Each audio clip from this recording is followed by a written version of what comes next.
Вебинар. Всем добра и здоровья. Меня зовут Андрей Дуйко. Давайте начнем. Сегодня ваши вопросы я читаю в своей вебинарной комнате, которая находится на сайте duiko.guru, вебинарная комната. Очень интересный вопрос задал Сергей Гончар. Здравствуйте, Андрей Андреевич и все ученики школы Кайлас. Как поменять вектор падения на вектор стремительного подъема? Я думаю, что данный сегодняшний разговор мой с вами, он будет очень значимым. Я считаю, что та информация, которую я сегодня дам, она может изменить каждому совершенно человеку его жизнь и его понимание жизни в лучшую сторону. Я считаю, что в случае, существует ли какое-либо одно уникальное правило, которое может помочь человеку навсегда выбрать этот вектор и в этом векторе перейти в состояние, при котором больше не будет проблем, которые связаны с деньгами, не будет проблем, которые связаны с выживаниями. Мне бы хотелось сегодня дать один такой рецепт, который бы помог человеку наверняка и на 100% вырваться из вот такой зависимости от несчастья, которые часто появляются. Я бы хотел сегодня объяснить, почему на фоне общего хорошего положения вещей в бизнесе или там хорошего отношения в семье, почему появляются скандалы, почему появляются несчастные случаи, от чего возникают падения в бизнесе, с чем связано это все, есть ли одна закономерность, существует ли одна эта закономерность.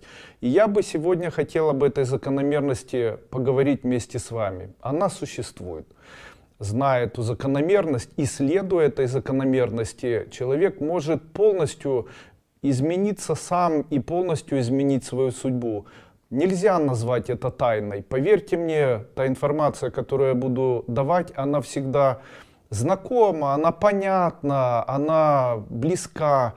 Но мы, к сожалению, не концентрируемся на такой информации, не обращаем на нее внимания. Тем не менее, давайте попробуем вот такую тему начать. Итак, о чем бы я хотел поговорить?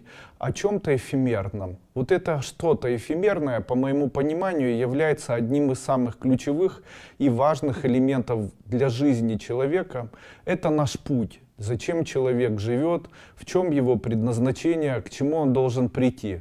Ну, естественно, скажите, когда, допустим, вы живете, то вам хотелось бы, чтобы люди, которые живут рядом с вами, проявляли к вам доброту? Ответ – да. А скажите, вам бы хотелось, чтобы люди, которые рядом с вами живут, проявляли нежность? Ответ – да. А скажите, вы бы хотели, чтобы работодатели проявляли к вам доброту и нежность? Ответ – да. А скажите, гипотетически, вы бы хотели, чтобы внешний мир к вам проявлял доброту и нежность, и любовь, и заботу? Ответ – да.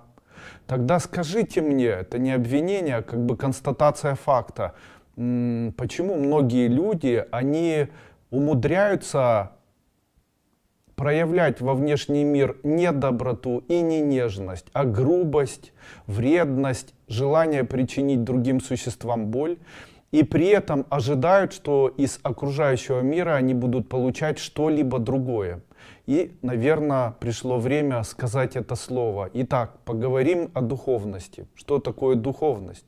Я считаю, что цель жизни человеческой расы на Земле заключается в том, чтобы развить у человека некое состояние духовности. Что, по моему мнению, духовность? Нет, это не поклонение Богу как Богу, это не хвала Бога. Это нахождение в себе неких таких концептуальных элементов, которые можно назвать вот так. Стать более добрым человеком, стать более нежным человеком, стать более терпеливым человеком. Таким образом, если человек выбирает такой путь и становится добрым по отношению к себе и окружающему миру, терпеливым. Я иногда даже замечаю, знаете, есть такая хозяйка, которая нежно вытирает стол, а есть хозяйка, которая одним взмахом руки крошки убирает. Вот отсутствие вот такой вот терпимости, нежности, борьба со своими персональными эгоистичными настроениями, с гормонами, это является для человека путем. Ну и естественно, можно сказать, что духовный путь — это ступеньки. Ступеньки — это трудности. Именно поэтому любое восхождение в сторону доброты, добродетели, человеколюбия, милосердия, эти пути, такой путь, он не может быть для человека легким. Но я хочу вам сказать прямо сегодня, я постараюсь более глубинно это объяснить. В тот момент, когда человек прикасается к высокой духовности, я сегодня о ней буду рассказывать, в тот момент, когда человек прикасается, в этот момент человек становится независимым. Ему, знаете, какая одна из особенностей человека, которому везет? Что такое достигнуть состояния духовности? Это быть любимчиком для Бога. А что значит быть любимчиком для Бога? Мы взамен получаем невероятное, тотальное, бесконечное, огромное везение. Нам начинает везти во всем. Нет, возможно, в лотерее нет. Но, возможно, вам и не нужна будет лотерея. Мы получаем везение как дар. И это везение, оно нас в дальнейшем преследует. Но стоит только идти этим путем. И об этом пути я бы хотел сейчас подробно рассказать. Духовный путь — это всегда движение вверх. Но есть духовный путь с движением вниз. Когда человек рождается, то для него есть только два пути. Один путь — это движение вниз, которое приведет его к боли и заболеваниям. И второй путь — это движение вверх, который приведет его к тотальному, бескомпромиссному такому везению в жизни. В случае, если человек начинает делать выбор, то этот выбор он должен сделать таким образом. Смотрите, человеколюбие, милосердие и на первое место доброту и добродетель человек должен поставить на первое место, и тогда он начинает духовное восхождение. В случае, если он выбирает другое отношение к окружающему миру, и он не умеет и не хочет контролировать свой гнев, он мечтает о том, как он кому-либо отомстит, он мечтает о том, как он кому-либо будет причинять боль в гневе, или как-либо еще, не контролируя это, развивая в себе это, желая мстить. Таким образом, человек, да, я понимаю все. Вы понимаете, есть такая особенность. Есть такая особенность. Когда человек живет, то он может обидеться, его могут обидеть. Человека могут обмануть, у человека могут отобрать деньги, человека могут незаслуженно обвинить, что угодно могут сделать с человеком. Это своего рода проверка для человека или проверка того, что же он выберет. В случае, если он выбирает состояние милосердия и не обращает на это внимания, в случае, если он не хочет мстить, в случае, если он не мечтает о том, как он будет мочить этого человека в сортире, как сказал великий президент одной из стран, если этот человек выбирает для себя миссию доброго человека, если он выбирает добродетельность, толерантность, чувственное тепло, он просто не допускает к себе этого человека больше в дальнейшем, не совершает или совершает такие ошибки. Но вот само отношение является для человека ключевым выбором. Он тот человек, который движется на пути духовности, или он все-таки тот человек, который готов катиться. Это начинается с повседневной работы над собой.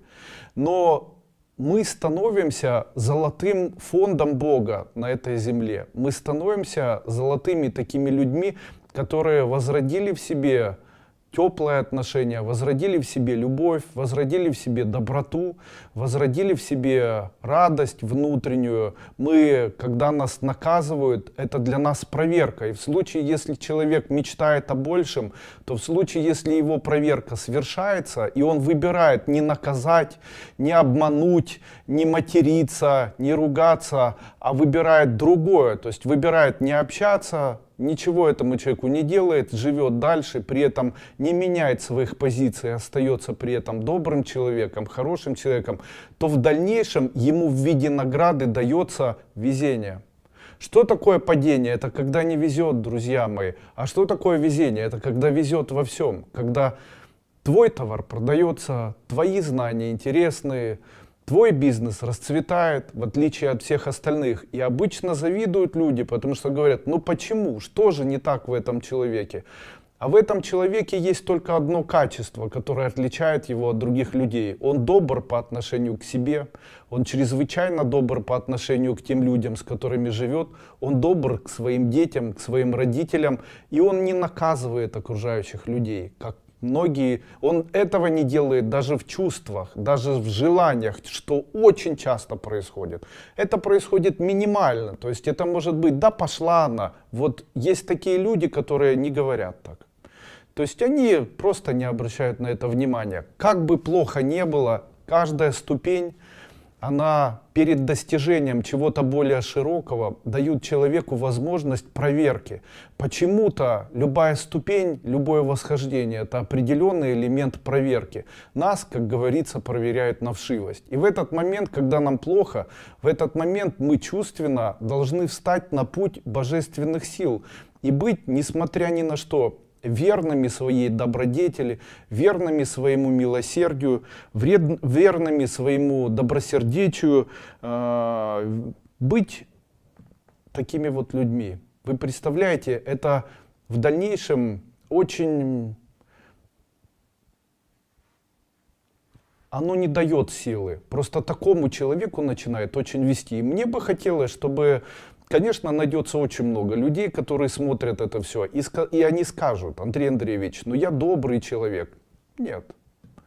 Почему? Потому что вы же позволяли себе там материться на кого-нибудь и говорить: так козел, там, куда ты как ты ведешь, там, или там фыркнуть на кого-то, или там обижаться больше часа и так далее. Вот это и есть наш элемент нашего падения. Мы таким образом катимся. Ступени нашего восхождения — это проверка внешнего мира на то, как мы реагируем на препятствия достижения земных благ и желаний. Если месть, желание причинить страдания и боль другому человеку возникает в тот момент, когда происходит восхождение по духовному пути вверх, то в этот момент человек начинает не достигать того, что он хочет. Перед тем, как человек достигает немного большего, чем он умеет, в этот момент у него обязательно должна произойти какая-либо неприятность. Ругня в семье, возможно, там кинут на деньги, как говорится, или кто-то выразится нехорошо, или кто-то там даже там повернет неправильно. Если в этот момент остаться милосердным, добросердечным, теплым, хорошим, необидчивым, не мстительным, не ненавистническим человеком, то в этот момент вы перейдете на новый уровень. Но обычно именно так и не происходит. Очень часто люди, ну вот у меня была такая ситуация, я приехал к женщине, у которой забрали ребенка и так далее, она закончила сейчас 2 ступени школы и так далее.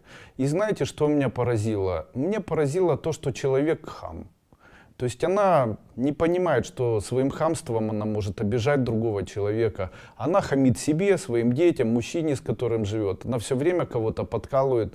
Но она говорит: Андрей Андреевич, есть ли какой-нибудь элемент, который может изменить все? Может, мантра какая-нибудь? Ей сказал то же самое, как я говорю сейчас. Единственный путь, который может помочь человеку вырваться и стать более счастливым и более везучим человеком, это культивирование в себе нежности по отношению к близким, по отношению к внешнему миру, нежелание обижаться и мстить, и добродетель или доброта внутренняя.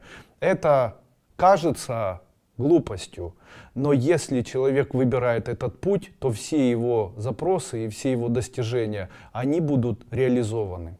Я вам это говорю как духовный учитель и обещаю, что если идти по этому пути, вы будете обязательно на 100% очень-очень счастливыми людьми. Если у человека появляется месть и желание причинять страдания и боль, то поднятия к духовности не будет. Даже обычные мечты, о которых мечтает человек, мы знаем, что мечты могут реализоваться. Так вот, мечты загнать кому-нибудь иглы, там, неудачному строителю за то, что он там неправильно сделал, обманул под ногти, или там кому-нибудь там пожелать гадости какой-нибудь, это путь вниз. Как обычно это происходит? Допустим, есть семья, в семье кто-то очень желает большего, хотят больше зарабатывать, хотят больше строить. И после этого проверка этого всего начинает происходить в семье. Кто-то обижается или кто-то агрессивен.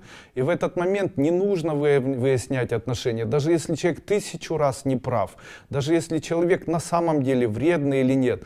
Первое, что нужно сделать, не обижаться. Второе, если обижаетесь, то через 1-2 минуты нужно прийти самому, даже если вы 100 раз обижены, и обняться с этим человеком. Почему? Жизнь это дорого, жизнь это дорогая модель, жизнь это самое дорогое, что есть. Не стоит очернять свою жизнь только потому, что у кого-то что-то болит, кому-то плохо, у кого-то не такие гормоны. Жизнь с позиции нежности и добродетели — это жизнь с направлением к высокой духовности. Не верьте тем людям, которые будут вам говорить, что это полная чепуха и полная ерунда. Я вам утверждаю, что если жить по принципу понимания того, что духовность зарождается с нашей проявленной доброты и нежности, то в дальнейшем вы увидите, насколько мир начнет к вам хорошо относиться и давать все, что вы захотите. При этом более добрым, более толерантным. Убирайте из лексикона проклятия в чью-то сторону. Не верьте, что все вокруг дерьмово, фигово, что вокруг козлы. Не становитесь злыми. Злость приведет к болям, к болезням и к распаду. Даже если вы хотите ненавидеть и вы в этом находитесь, помните, ненавидите, становитесь несчастными. Чем сильнее человек кого-либо ненавидит, тем больше он катится от стороны духовности в сторону бездуховности к болезням. Чернь обычно так и называли, и если посмотреть, что же такое вот понимание черни, это обычно люди, которые имеют только 3 элемента. Они хотят забрать, а не заработать, они хотят ругать кого-нибудь и обвинять, искать виновных, все время злиться на кого-то, выживать им очень сложно. Ну а путь духовности — это путь человеколюбия. На пути духовного поднятия человек становится очень добрым, очень хорошим, что подтягивает к нему обычных людей. И это обычный путь такой, который мы проходим. Вы понимаете, в чем особенность? Я культивировал в себе на протяжении многих лет желание становиться очень добрым и хорошим человеком. Не отказывал, пытался каждому помочь, но когда мне начало очень вести в жизни, то в тот момент, когда увеличивалось везение, я это понимал, начали находиться люди, которые рассматривали меня как человека богатого и чрезвычайно доброго, как элемент, которым можно пользоваться. И делать это, возможно, даже безвозмездно. То есть попросить денег, втереться в доверие, попросить или занять денег, то есть использовать меня корыстно, заставить меня там что-либо для этого человека делать, потому что человек видел позицию милосердия и добродетели. Именно поэтому я и говорю, что в случае, если бы я этого не прекратил, то, наверное, сегодня такую лекцию бы я читать не смог. Но я не изменился сам. И как бы человек плохо не относился, и как бы он плохо со мной не поступал, я никогда плохо к этому человеку не относился. Я отворачивался, я вычеркивал такого человека из своей жизни. Да, я считал, что с этим человеком я больше не хочу иметь дело, но я не хотел мстить никому. Я не хотел мстить, я даже не говорил, что он козел, и там подавись, и пусть тебе икнется. Я этого не делал. Мне это было никогда не интересно. Возможно, договора писал, но это было без злости. Это было эзотерично, я об этом просто рассказываю на одной ступени. И, конечно же, могу сказать, что увеличивая в себе состояние добродетели, увеличивая в себе состояние человеколюбия, увеличивая в себе по отношению к детям, близким, к тем людям, с которыми я работаю, это все начало поднимать материальный уровень, причем очень быстро и очень эффективно. Начали появляться люди, которые хотели подойти ко мне, которые хотели прийти ко мне, которые хотели забрать у меня, которые хотели отнять у меня. И, конечно же, не было никакого варианта. Я решил себя ограничить от таких людей, потому что такие люди, конечно же, попросив у меня, ставят задачу не то, чтобы я им помог, а ставят задачу обмануть. Почему? Потому что они находятся на совершенно другом уровне. Естественно, когда я этим людям, если вдруг отказывал, они писали, какой я плохой человек, насколько там я негодный и так далее. Именно поэтому очень часто такие люди которые двигаются в сторону духовности, перестают общаться с массами. Так как массы хотят денег, здоровья, помощи и хотят пользовать такое существо, оно в свою очередь не может им отказать, что в итоге приводит к смерти или тяжелой болезни. Когда я принимал на протяжении дня огромное количество людей, при этом отвечал людям на письма, при этом старался максимально себя посвятить служению большому количеству людей и делал это с утра до ночи, все плохо могло закончиться. И только любимая жена, которая пообещал ограничить возможность в дальнейшем со мной общения, помогла мне как бы осознать, что это не очень хорошо, то, чем я занимаюсь. Почему? Это привело к гипертоническому заболеванию 3-й степени, несмотря на занятия эзотерикой, это привело к тяжелейшим поражениям почек и так далее. Это на фоне хорошей жизни, на фоне дисциплины, на фоне даже спорта и так далее. И я не мог разобраться, почему вдруг происходит такое тотальное разрушение организма. И теперь я понимаю, дело в том, что невозможно изменить человека. Есть даже пословица такая, сегодня как раз шаббат, знаете, есть такая еврейская пословица, она звучит так: невозможно обучать идиота. Невозможно обучать идиота, так как тебе необходимо будет опуститься до уровня идиота. И у тебя ничего не получится, потому что у идиота в его жизни будет больше опыта. Получается, когда ты опускаешься до уровня человека, который хочет своровать или который хочет просто попользоваться, то тогда, объясняя ему, что он должен поднимать свой духовный уровень, становиться более теплым, человеколюбивым, добродетельным человеком, то он говорит: да зачем мне это, дай мне лучший метод выиграть в миллион, а я так и дальше буду гнобить своих близких, гнобить себя и ненавидеть правительство. То есть это, вы понимаете, это как бы исключительно вот такие духовные аспекты, о которых нужно говорить. Стойко стоит выдерживать любые удары судьбы, так как любые удары судьбы, любой духовный путь — это стенание, это проблемы. Но вы должны понимать, перед тем, как вы выйдете на новый уровень чего-то хорошего, обязательно должна быть проверка. Если эту проверку пережить и быть в этот момент добрым и хорошим человеком, не изменив свое отношение к близким, к ситуации, даже к тем людям, которые сделали гадости, всегда должны знать, что ваше вы заработаете еще раз. И ваше, несмотря на воровство, к вам вернется. Но зацикливание на том, насколько человек негодяй, насколько человек плохой, вы таким образом падаете, и будет не лучше. Конечно же, люди читают мантры, допустим, которые должны принести исполнение желаний. Читают там, мечтают о том, как они переедут из квартиры в дом, мечтают о дорогом автомобиле, мечтают о чем-то. И им дается, но это дается им в виде ступеней. И первая ступень — это какое-нибудь событие резонансное, которое очень может повлиять на человека. Это может быть обидчивость жены, там, развод, это может быть измена даже. Это будь что. Это может быть кидалово. И в этот момент нужно остаться добрым человеком. Это очень сложно сделать. Но сложно же подняться в высокий материальный уровень, будучи самым обыкновенным человеком, конкурируя с огромным количеством людей. А как же это сделать? Ну вот так происходит проверка. Сделайте, понимайте, что это проверка. Не мстите, не злитесь, не гнобите. Переносите это хорошо. Стойко стоит выдерживать любые удары судьбы. Это ступеньки нашего духовного роста. Меч же нашего духовного пути — это милосердие, это доброта, это сострадание, это человеколюбие, человечность и гуманность. Давайте я еще раз сегодня скажу эти слова.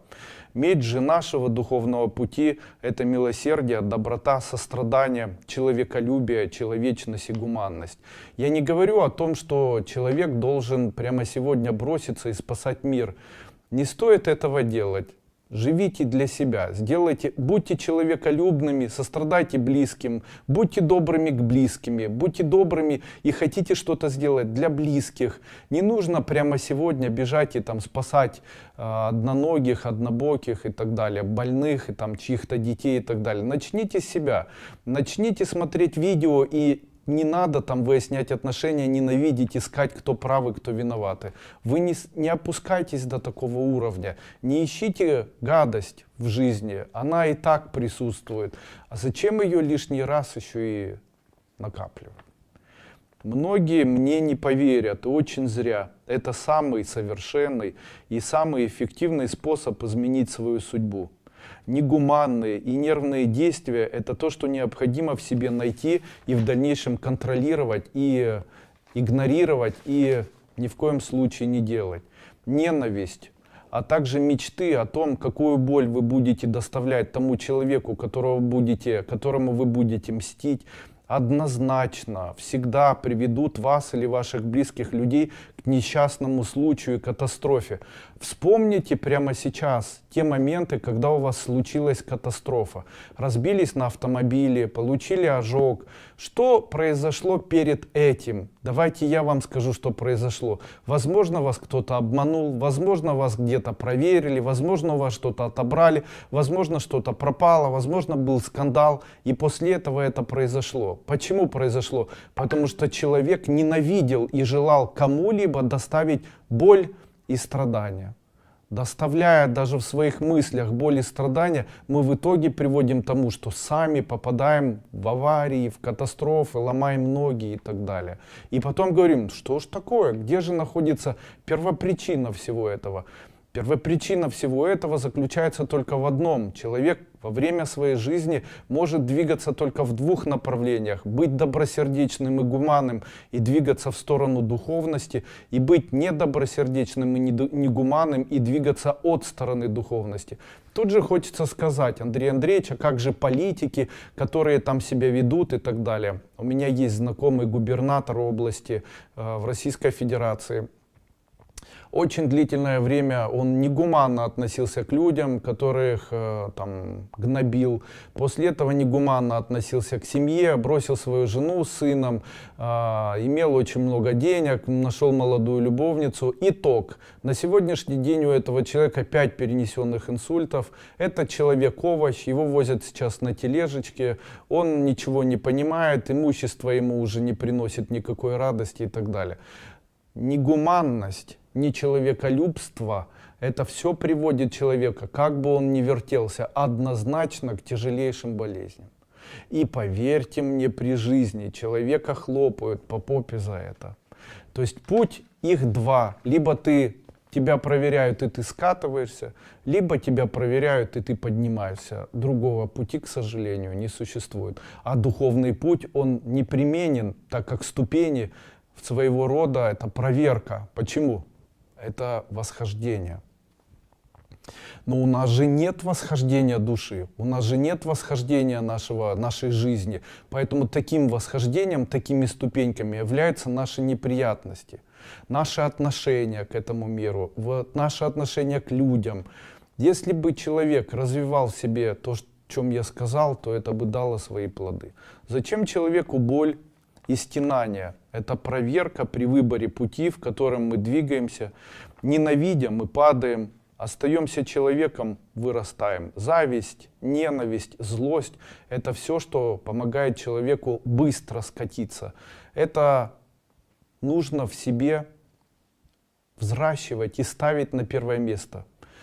Нужно тотально игнорировать желание мстить, тотально игнорировать желание критиковать, тотально игнорировать желание заклевывать, тотально игнорировать желание доминации и тотально игнорировать желание думать, что вы выше другого человека, выше людей, или эти люди козлы, им надо, вот поступил, ему нужно отомстить, а давайте этого посадим и так далее. Это всегда плохо заканчивается. Всегда. Не стоит забывать, что самое дорогое для человека все же это его жизнь, это его семья. Ну и все, что вокруг нас находится, если это все отнять, то останемся мы. И если посмотреть на нас, то останутся наши чувства. Именно через чувства мы и общаемся с Богом.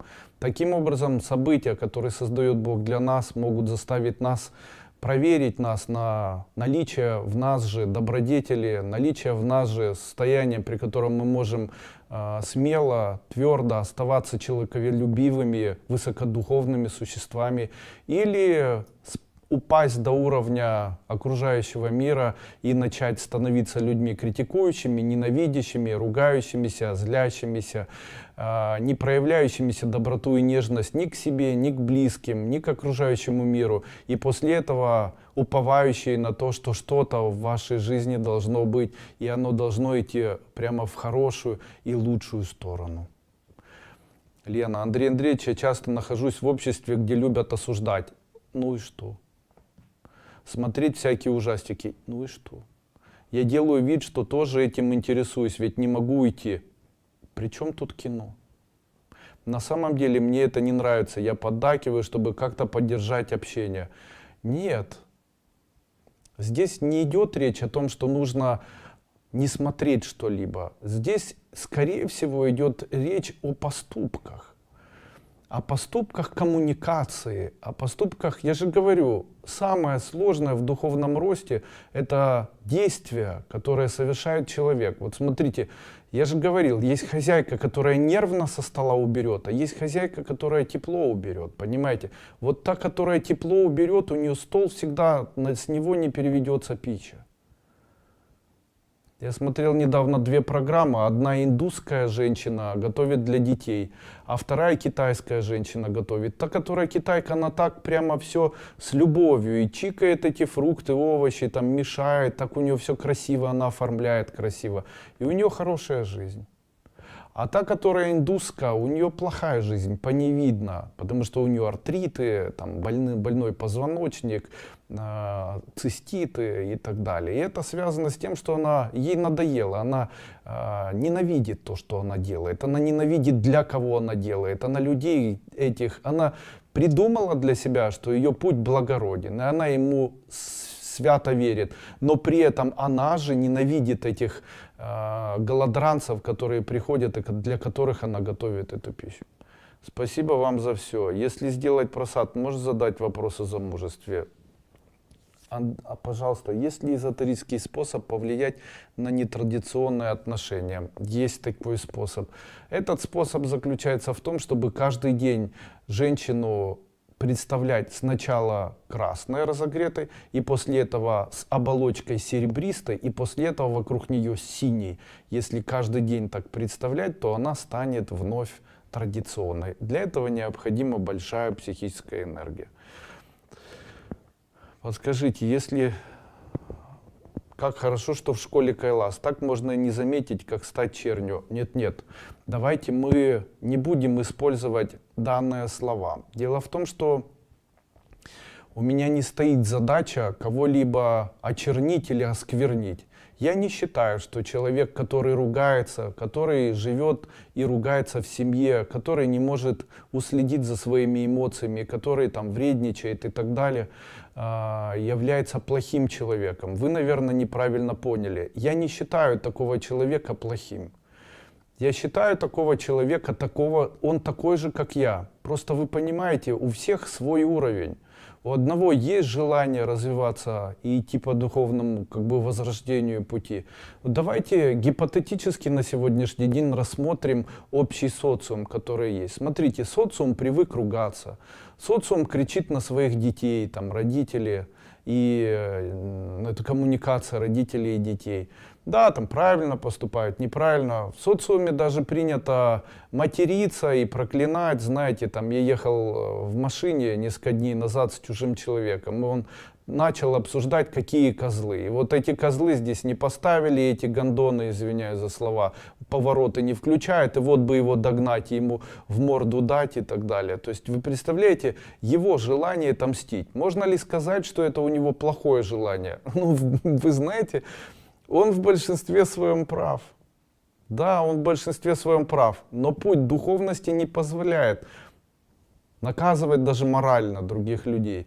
И он, наказывая морально, наказывая чувственно тех людей, которые гипотетически уже в этом виноваты, он их фактически проклинает. Тем самым, в общем-то, разрушает свою судьбу в сторону-то нехорошую, понимаете? Если рассмотреть весь социум, то можно сказать, что люди, которые двигаются по пути духовного роста, их немного. А люди, которые двигаются в сторону заболеваний, их большое количество. Можно сказать, что это превалирующее большинство. И, конечно же, в один момент человек не может видоизмениться. Ему необходима длительная работа над собой. И, конечно же, это сложный путь духовного роста, духовного возрождения. А теперь гипотеза. Если гипотетически было бы так, что все люди в один момент, которые находятся на земле, у этих людей появилось бы качество не мстить, не наказывать, у этих людей появилось бы желание быть добрыми по отношению к близким, по отношению к себе, проявлять нежность, заботу по отношению к окружающему миру. Скажите, этот мир был бы таким, какой он сейчас? Давайте я отвечу. Скорее всего, нет. Но вы знаете, очень многие говорят о духовности, и эту духовность просто вот так вот запятнали. Они считают, что самое важное для духовного человека — это все время говорить, там, Господь поможет, ну слава Богу, во имя Иисуса Христа и так далее. И они рассматривают этот вопрос как вопрос духовного роста. Но я вам хочу сказать, ни посты, ни подстригание головы, ни изучение следственных связей, ни бесконечное поклонение какому-либо божеству не может сделать человека духовным существом. А духовным существом человека может сделать его дисциплина, когда он сам в себе находит желание быть добрым, добродетельным человеком. Именно это в дальнейшем и может сделать человека высокодуховным существом. Есть ли доказательства этому? Да. Есть доказательства этому. Но если жить по этим принципам, то можно столкнуться с тем, что жизнь становится прекрасной. Потому что начинает вести, во всем. Везет с людьми, везет с работниками, везет с женой, везет с едой, везет там с автомобилями, везет с покупками, везет, всюду везет. Жизнь разворачивается, как будто ты только желаешь, и она тебе дает это все. Понимаете? Это путь духовного существа. Естественно, когда я вижу людей, которые называют себя высокодуховными существами, и эти люди умудряются огрызаться, ругаться, обвинять кого-либо, ну, я считаю, что этим людям нужно открыть глаза и сказать, что одна из дилемм людей, которые падают, и людей, которые растут, это проявление внутренней доброты. Я об этом все время говорю. Благодарю за совет. Попробую повлиять на сестру 20 лет. Увлекается глубоко отношениями с девушкой, страдает и переживает вся семья. Надеюсь, если девушка увлекается девушками, это называется нетрадиционная ориентация. И пусть. В этом ничего страшного нет. И пусть. Я говорю это серьезно. Это путь человека. Видимо, человек рожден для того, чтобы у него в его жизни это было. А семья, она так устроена, что она, хочет или не хочет, должна принять того человека, который рядом находится. Можно спасать от наркотиков, от алкоголизма, от плохих связей. Но спасать от того, что у человека кто-то есть в сердце, и спасать от того, что человек как бы для себя определил свою ориентацию, делать это бессмысленно. Хочет, пусть это будет. Наоборот, примите, наоборот, поддерживайте.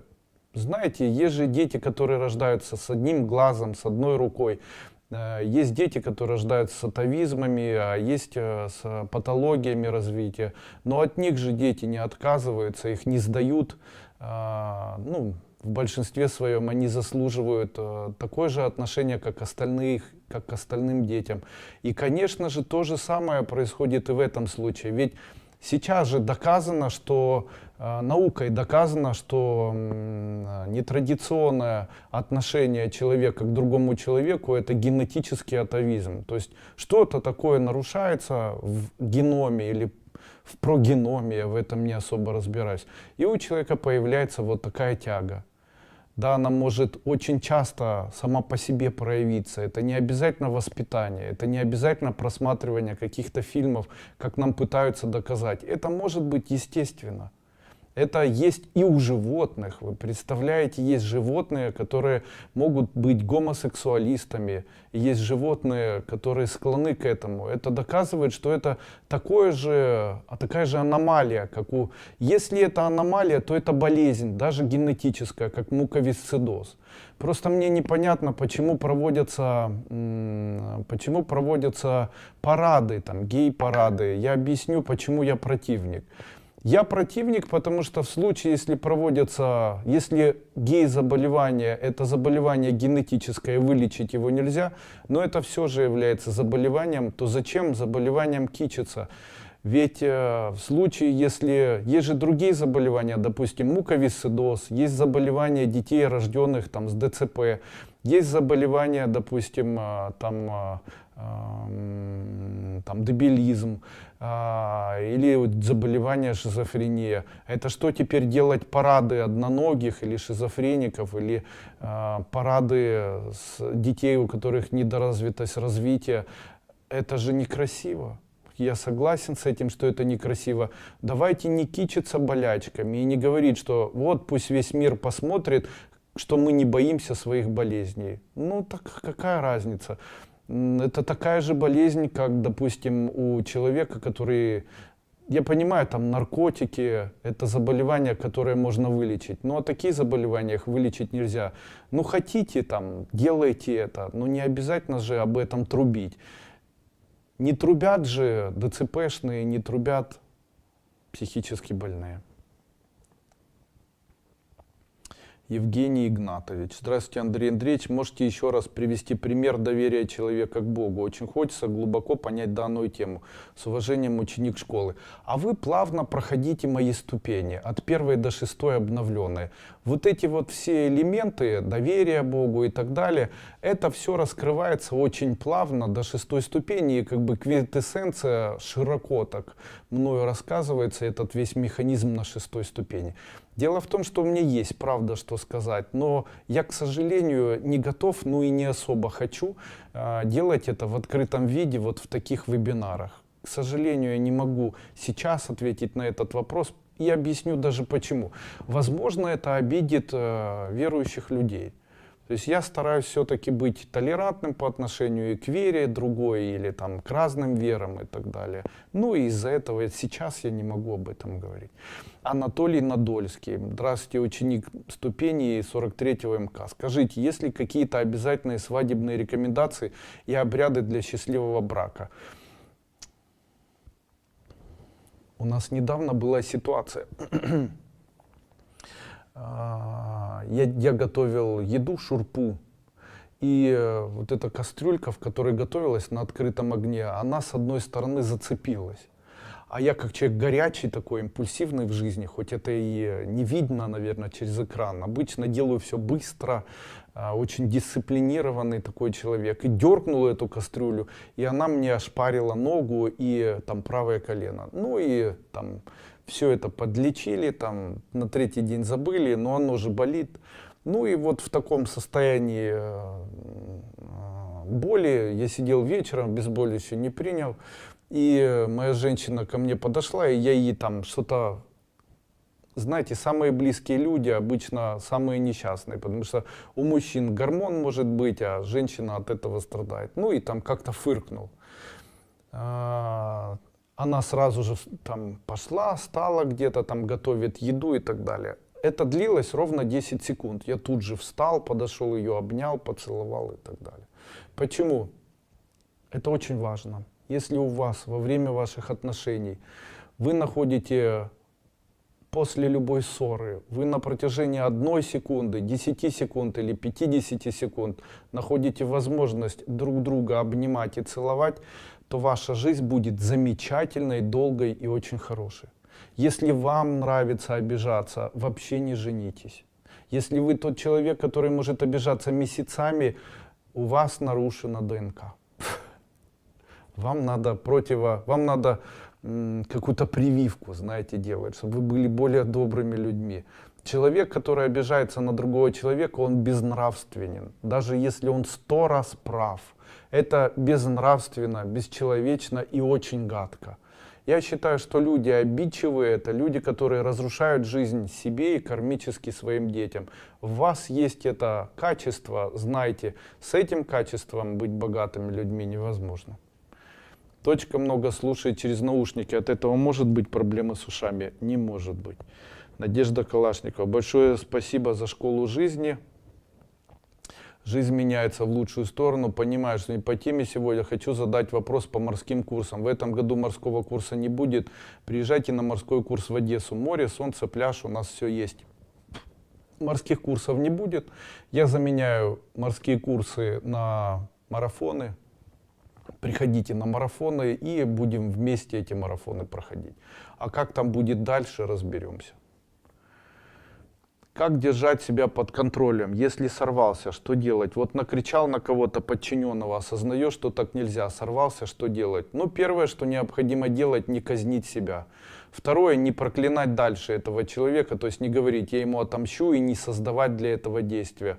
Ну и, в общем-то, после этого вы начнете понимать свою осознанность. Со временем разовьется осознанность. Я вас прекрасно понимаю, тоже горячий человек.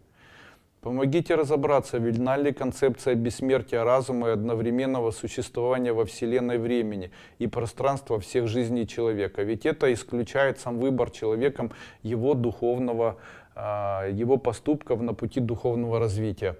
Когда человек занимается в моей школе, то он сталкивается с некой концепцией, которая есть мной навязана в виде вот религиозного течения нашей школы. Я говорю о концепции, которую я внедрил в нашу школу, и говорю все время о том, что на протяжении жизни или человеческого развития человек умирает и возрождается, и это происходит многократно. Когда человек умирает и возрождается, то каждая последующая жизнь является для него знанием для каждой предыдущей. Так в одной жизни люди запросто убивали и смотрели страдания других людей, а в следующей жизни они вырастают, и их душа уже не хочет наблюдать, как кого-то убивает, она становится более доброй, толерантной. В общем-то, то, о чем я сказал, духовный путь человека начинает эволюционировать на фоне его перерождения. Почему я не верю в концепцию христианства о том, что человек после смерти умирает насовсем и так далее? И почему я следую этой концепции? К сожалению или к радости, я помню свои прошлые жизни. Мне можно не поверить, и я никому не доказываю, мне это все равно. Но я эти жизни помню, по крайней мере несколько. И это позволяет мне создавать или делать выводы в своей жизни и свято верить вот тому пути, по которому я иду. Для меня моя жизнь является духовным развитием, духовным подвигом. В этой жизни коммуникации с Богом я не веду. Почему? Потому что я считаю, что единственная коммуникация, которая у меня есть с Богом, это испытывать состояние радости и глубоко ценить ту жизнь, в которой я на сегодняшний день нахожусь. Почему? Но пусть мне кто-то не поверит, но я чувствую, ощущаю и живу как абсолютно счастливый человек. Я утром встал с таким удовольствием, целовался со своими детьми. Они меня встречали, я каждое утро встаю, поднимаюсь, они на втором этаже живут, у меня двухэтажный дом. Вот, наверное, не видно эти фотографии. Вот это я сегодня их фотографировал. И вы знаете, что меня очень-очень удивляло и радовало? Меня удивляло и радовало то, что они заботятся. Они приходят ко мне обниматься. Младшая сестра помогает старшей, старшая помогает средней. Знаете, у них есть коммуникация, там, а у одной телефон, и там младшая начинает кричать, там, дай мне телефон. И она говорит, хорошо, я чуть-чуть поиграюсь, тебе дам. Она говорит, хорошо, я подожду. Понимаете, вот это состояние, которое привито детям, состояние доброты и состояние благости вот такой, у нас нет Бога, мы не молимся, мы там не празднуем Пасхи, ну празднуем яички, бьем и так далее. Но у нас нет такого, что там Иисус Христос, помоги, иконы ставим, палим, в церковь ходим. Мы этого не делаем, но у нас все хорошо.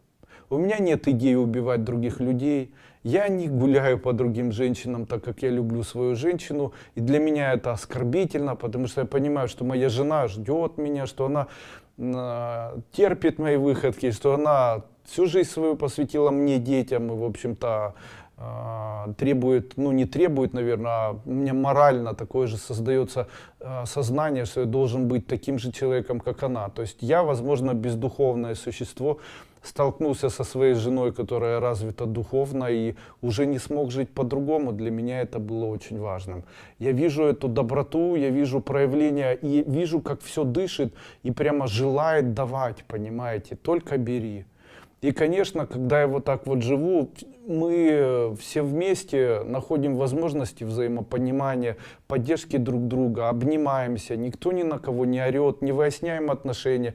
В случае, если что-то происходит, никому не мстим никогда. И тоже все бывает. У нас были строители, один из строителей нас киданул. Ну и пусть. Никто не мстил, знаете, никто даже не бурчал. Бывает и так. Знаете, мы просто с этим человеком не будем больше никогда работать. Но зато мы уже научены, для нас это опыт семьи. Каждый раз, когда мы что-то теряем, что-то огромное приходит в нашу жизнь. Так было с моими детьми. Каждый ребенок, который пришел в нашу семью, перед тем, как он пришел, было потеряно очень дорогое ювелирное украшение или там какая-то сумма денег. Таким образом, жизнь так устроена. Нас проверяют, насколько мы готовы, дают для нас какие-то испытания. А так была бы жизнь аморфной, она была бы без испытаний, и человек был бы просто вот обычно живущим человеком. Тем не менее, я хочу вернуться все-таки к религии. Я могу сказать, что у меня не возникало идеи никогда кого-либо убивать. Не возникало идеи прелюбодействовать, не возникали идеи объедаться, потому что я понимаю, что это может привести к ожирению.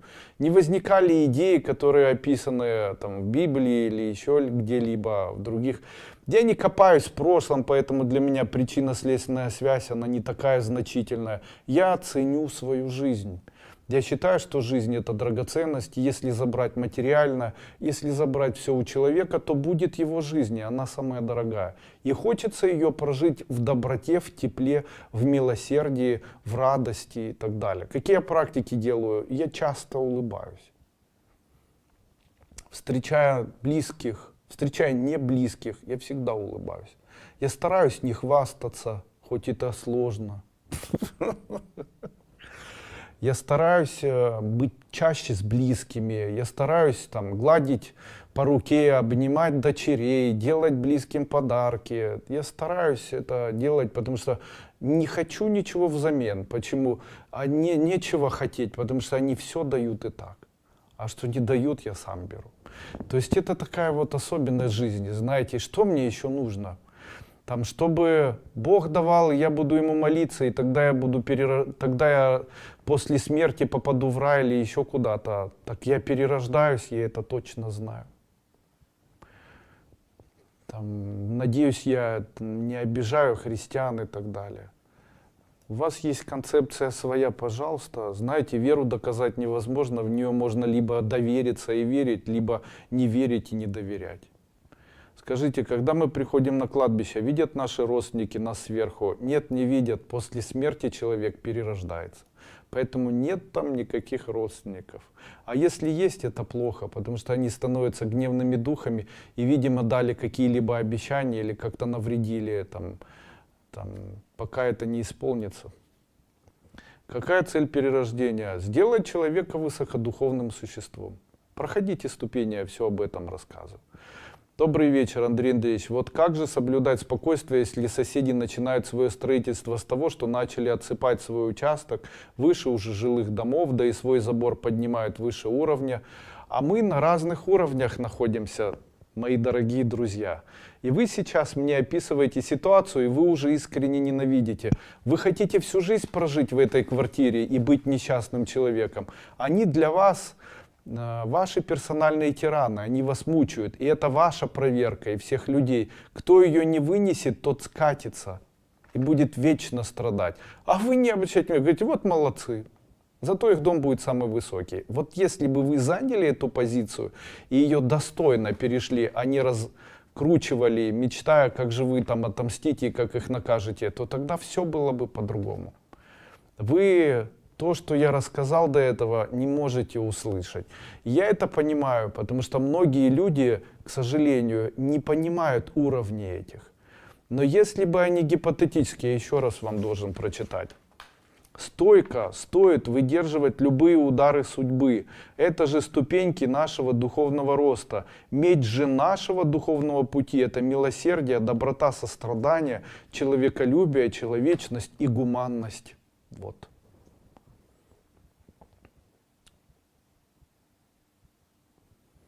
А если умершие запечатаны, отпеты, они же в астрале. Они не могут долго находиться в астрале. Здравствуйте, Андрей Андреевич, я ученица первой и второй бесплатных ступеней. Могли бы вы дать совет, что сделать, чтобы не бояться пойти и работать? Постоянно кажется, что я ничего не умею, не смогу найти работу, хотя закончила экономический факультет. На сегодняшний день вам необходимо посмотреть мой семинар, который называется «Магия денег», или купить дешевый семинар мой, называется «Доктрина бизнеса», или даже книжку. Там я говорю о том, с чего необходимо начинать человеку в тот момент, когда он не хочет работать или боится. А начинать необходимо вот с чего. Смотрите, если по вашей деятельности нет работы, то тогда нужно деятельность эту видоизменить. Каким образом? На сегодняшний день необходимы айтишники, логисты, международные логисты, переводчики. Вот девочка одна там со мной общалась и говорит: Андрей Андреевич, можете мне взять к себе в Инстаграм, я буду вести вашу страничку. Я говорю: конечно, согласен. После этого там начал ей платить заработную плату. Эта заработная плата, там, ну, допустим, 20 тысяч рублей в месяц, 25 тысяч рублей в месяц. Я говорю: вам немало? Она говорит: а я еще 10 страниц веду. Вот посчитайте, 10 страниц ведет она, каждый день ставит один пост на один из моих каналов, их там 5 или 6. И один пост она ставит, одну картинку ставит, или там 2 поста. При этом она делает это в определенное время для меня, потом для других людей, и ведет 10 страниц. 10 страниц умножить на 20 тысяч, получается 200 тысяч. И она говорит, что я полностью занята. Я говорю: может, еще одну страницу будете вести? Она говорит: нет, у меня, к сожалению, нет сейчас такой возможности, я очень занята. Будет ли у нее работа? Будет.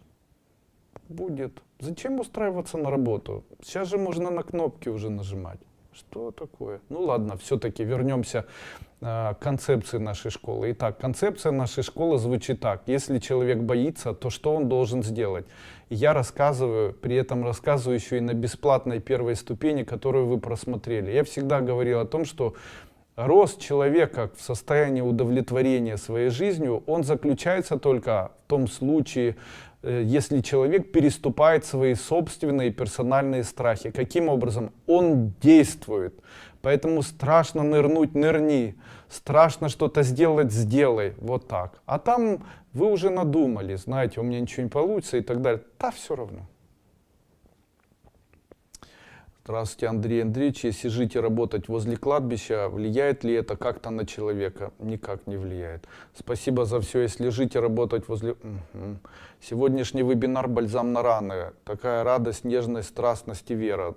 Спасибо. Подскажите, прохожу 41 СНГ, становится нехорошо. Это влияние извне, я не справляюсь, чем можно еще помочь, чтобы окончательно справиться с недугом. Когда вы проходите семинары, по-моему, 41 со здоровьем связан, то обязательно после того, когда вы прошли вот эти вдохи и выдохи, закрывайте ладошками вот так вот лицо и не менее 5 минут дышите, делая длинные вдохи и выдохи. Таким образом, вас не будет так, как говорят в народе, рубить, и вы будете лучше себя чувствовать. Андрей Андреевич, добрый вечер. Пишу сегодня 3-й раз. Самый добрый семинар за 1,5 года, который я с вами. Сегодня добрый. Угу. Так что денег надо занять теперь у меня, да? Баян Мирханова. Здравствуйте, Андрей Андреевич. Прошла 2 бесплатные ступени. У меня вопрос по практике везения в жизни, вообще всех практик, связанных с родителями. Какие именно нужно представлять родителей, родных или приемных? И еще так получилось, что на родную мать я долгое время была обижена, виделась 1 раз и не хочу с ней общаться.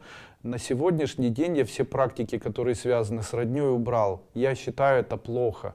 Но тем не менее, если вы где-то откопали, я хочу вам сказать, как очень быстро это все делается. Нужно представить свою маму очень взрослой, себя очень маленькой, представить, будто она взяла вас на ручки, и вы говорите, и говорит: прости меня, доча, за все. Вы говорите: прощаю, обнимаете ее.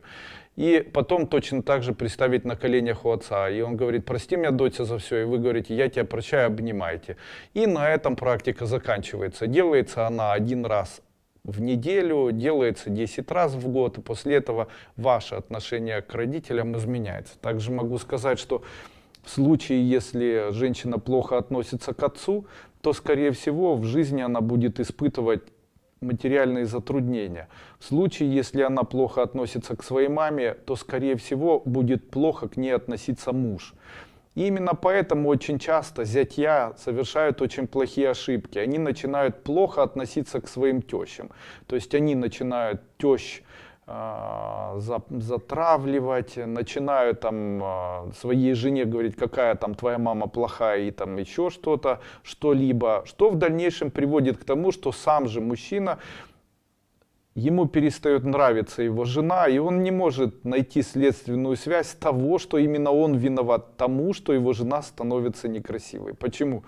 Нужно свято верить, что теща самая лучшая, тогда жена будет самая красивая в глазах людей.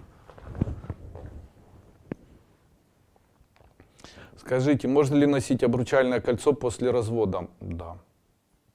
Все семинары очень интересные, спасибо. Скажите про архатовые круги или циклы мироздания, если можно, вы затрагивали эту тему на прошлом вебинаре. Нет, я не могу сейчас об этом говорить. Проходите, все в школе нашей, от 1 до 6 ступени есть.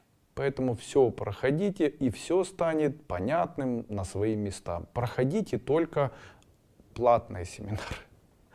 Извините, не в тему. Разрешите сказать вам спасибо за вашего оператора Барабанову Светлану. Не первый год делаю заказы на сайте. Большинство из них это заслуга Веты. Тактично, доброжелательно, на связи 24 часа. Всегда получаю ответы на вопросы. В этом году подработала еще и с Дарьей Синозадской. Да. Также встретила поддержку, корректность и оперативность. Спасибо большое за сотрудников. Да, мне не болит душа за сотрудников, они правда очень хорошие. И Вету я знаю хорошо, и девочек, и Илону, и Дашу, всех вот девочек, и Катю Миллер, и Люду Миллер. Они правда очень хорошие, очень теплые люди. А что будет в завтрашней Сангая? Обычно в рассылке бывает перечень, а вместо этого тема. Сегодня я подготовил это СНГ, могу сказать. Я буду работать с кодами, знать будущее в финансах, я дам код и мантру. Обрести много денег, выиграть, обрести удачу, я дам и мантру, и код. Для обретения душевного спокойствия и ментального мира дам мантру и код. Чтобы дети были здоровыми, семья процветала, чтобы люди стали по отношению к нам благосклонны, чтобы мозги начали очень хорошо работать у нас для лечения всех болезней. Увеличить возможность своего мозга и памяти, большие материальные изобилия, исполнение любых желаний, везение, исполнить сокровенное желание, устранить влияние любого врага, создаст успех в вашем бизнесе, деньги, богатство, роскошь, изобилие, благословение Лакшми, зачаровывать людей, аудиторию, обретение способностей, успех в делах, любви, семье и работе, усмирить нервы, вернуть то, что отобрали крадники, избавиться от всех проблем и забот, развиться как личность, получить благость от мира, исполнить все свои желания, устранить беспорядки, черную магию, конкуренцию, дам мантру изобилия, устранить врагов, получить богатство, обрести невероятную силу с колокольчиком, переехать за границу, обрести свое имущество, чтобы подниматься по служебной лестнице от опасности воров, бандитов, устранение нездоровой конкуренции врагов, мантру защитить семью и придать материальное себе богатство, для богатства и процветания, найти потерянную вещь, потерянное животное, обрести успех во всех делах, огромное процветание, получить защиту от зла, обретение богатства, победы над конкурентами, получение любви и денег одновременно. Это я все дам в виде новых кодов в завтрашнем Сангая. Сегодня, до момента, пока я начал проводить этот вебинар, я его подготовил. Все коды, которые я завтра дам, и мантры, никогда до этого ранее мной не озвучивались. Поэтому такие вот, наверное, востребованы. Елена, здравствуйте. Ваши знания и практики всегда помогают в разные случаи жизни. Помогайте правильно воспринимать мир. Это здорово и классно. Подскажите, как верно принять решение в работе во время кризиса и ограничения? Менять что-то или нет? Принимать во внимание первое свое решение, желание, или все-таки взвесить все за или против? Как понять, что мое и лучше? Для понимания вы должны знать, что бизнес подразумевает деньги. Всегда любую позицию рассматривайте с позиции либо заработать, либо сэкономить. Вот эти элементы, которые связаны там с чувствами, старайтесь в бизнесе не проявлять. То есть обычно это звучит так: я ее могла бы уволить, но не уволю, потому что она там одинокая, с детьми. Это неправильно, ее нужно уволить, потому что тем, что вы ее не увольняете, вы топите себя и так далее. Это особенность такая. Вот женщина писала: я в магазине снимаю, во время кризиса заплатила, теперь нечем платить, что мне делать? Закрываться. Нужно закрываться. Раз вы не можете платить, то что делать? Закрываться нужно. А чем же дальше заниматься? Не продавать в этом магазине. Такое ощущение, что мне пора заняться сменой места жительства, сменить квартиру. Как распознать, верно ли мое решение? Выбран конкретно один дом. Ну и видите, как это обычно бывает. То есть в тот момент, когда человек кажется добрым, находятся обязательно люди, которые начинают его использовать. И прям чувствую, что мне туда. Вы представляете, Ирина Романова, вы чувствуете, а вас обманывает. И это не так, поэтому дом не ваш. Когда будут итоги конкурса? Не помню, какого конкурса.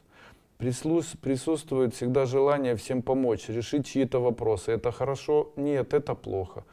Учитель, такой уютный вебинар, смотрим с мужем, делаем выводы. Правильно. Вы скажите, ведь все абсолютно, то, о чем я сказал, оно известно. Вот то, что я сказал, оно известно. Оно известно, и мы это прекрасно знаем все. Мы в этом живем, и, знаете, всегда, по идее, эти качества плохие, всегда всеми порицаемы.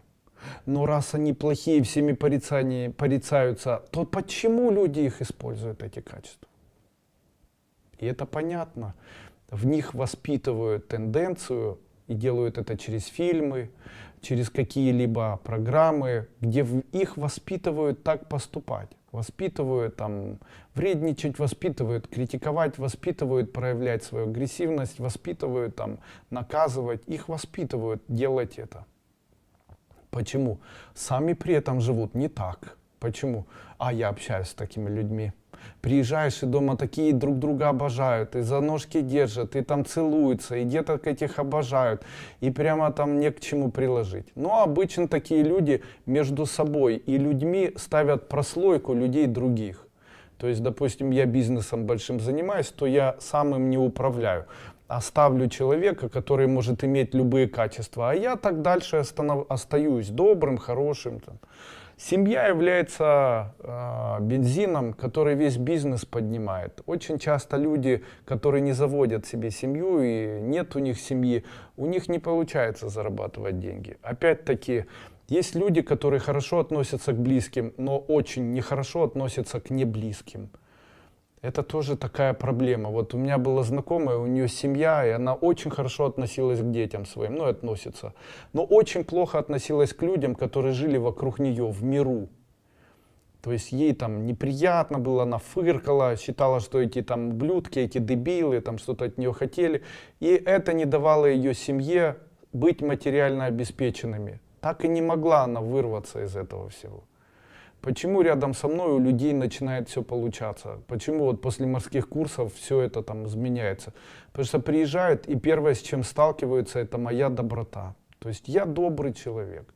Я добрый и не всегда таким был. И возвращаясь в своей жизни к тому моменту, когда я болел онкологическим заболеванием, возвращаясь к тому моменту, когда начали появляться все неприятности, я могу сказать, что последняя моя неприятность, она заключалась в том, что один из моих личных друзей, партнеров, с моих магазинов, их было 23 магазина, собрал ювелирные украшения и деньги и исчез в непонятном направлении. И первое, что у меня появилось, это было желание отомстить. Вот когда я отомстил этому человеку, я ему отомстил очень жестоко, и этот человек мне вернул, и при этом месть была страшна, наверное, до сих пор там откашливает. И это, конечно, сейчас меня не радует. А тогда очень радовало, я ему не желал радости никакой, я был беспредельно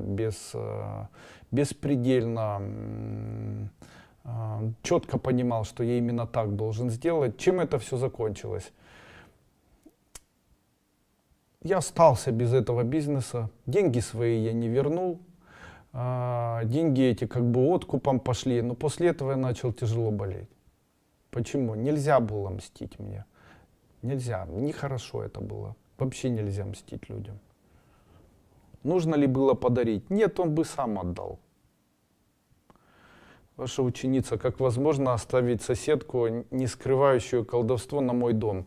Дело в том, что в случае, если человек у нас в школе, и он прошел хотя бы 2 ступени, то даже если на него колдуют все маги мира и профессионально это делают, то он ничего не может сделать. Я хочу напомнить мантру вам.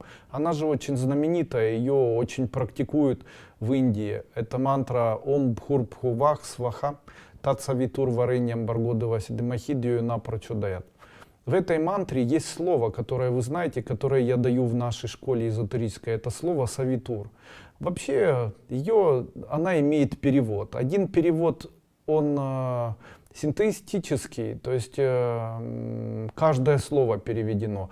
А другой перевод — это как бы то, что подразумевает данная мантра. Вот я бы хотел сегодня дать то, что подразумевает, энергетически подразумевает данная мантра. Она говорит вот о чем.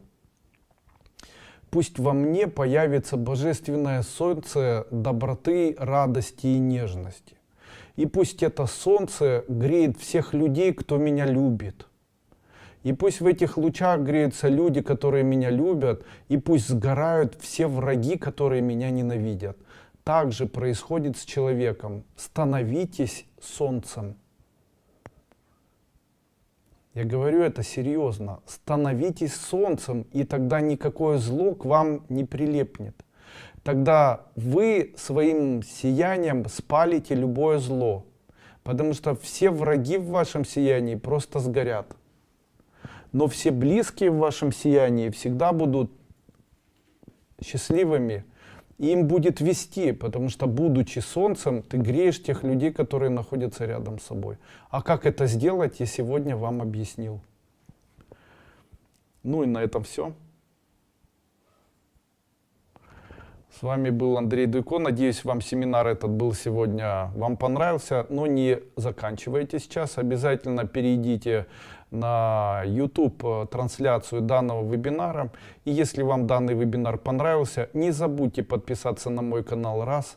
Второе, не забудьте распространить данное видео на своей социальной странице или в своих социальных сетях. И 3, обязательно поставьте лайк. Это пальчик вверх. Еще раз большое спасибо. Надеюсь, то, что я вам сказал, будет для вас нужным, сфокусирует вас и создаст для вас условия совершенно новой жизни и совершенно новой судьбы. Итак, еще раз я это скажу или перечислю. Цель жизни на земле — развить у себя состояние духовности, стать более добрым, стать более нежным, стать более терпимым. Второе. Духовный путь всегда движение по ступеням вверх и вниз. Вверх — это радоваться, вниз — огорчаться. Дальше. Награда за духовный уровень — это достаток, здоровье и любовь. Ступени нашего восхождения — это проверка внешнего мира на то, как мы реагируем на препятствия, на достижение земных благ и желаний. Далее, если место желаний причинить страдания и боль, то поднятия у человека не будет, он начнет катиться. На пути духовного поднятия человек становится очень добрым и хорошим, что подтягивает к нему обычных людей. Такие люди обычно хотят пользоваться добротой и добросердечностью в своих корыстных целях. Именно поэтому очень часто такие люди перестают общаться с массами. Также массы хотят денег от такого человека, здоровья, помощи, хотят пользоваться таким существом. Оно, в свою очередь, не может им отказать, что в итоге приводит к смерти и к более тяжелым заболеваниям. Стойко стоит выдержать любые удары судьбы, ступеньки нашего духовного роста. Медь же нашего духовного пути — это милосердие, доброта, сострадание человеколюбие, человечность, гуманность, семейственность. Многие мне не поверят, и очень зря. Это самый совершенный и самый эффективный способ изменить свою судьбу. Негуманные и нервные действия – это то, что необходимо в себе найти и в дальнейшем контролировать и не делать. Ненависть, а также мечты о том, какую боль вы будете приносить или доставлять тому человеку, которому вы будете мстить, однозначно приведут вас или ваших близких людей к несчастному случаю и катастрофе. Одним словом, выбор всегда за человеком. Может ли человек достигнуть наивысшего состояния духовности, начав спасать мир? Да. Но он это делает просто с помощью лишь своего существования. То есть ему спасать мир не нужно. Просто живите, будучи добрыми, тем самым спасайте мир. Зачем человеку боль и стенания? Это проверка при выборе пути, в котором ты двигаешься, ненавидишь, падаешь, остаемся человеком или человеколюбивым, милосердным человеком, вырастаем. Зависть, ненависть и злость — это слова, уничтожающие духовный рост человека. Не стоит забывать, что самое дорогое для человека — это все же его жизнь, его семья, и это все, что находится вокруг него. С вами был Андрей Дыко. До свидания.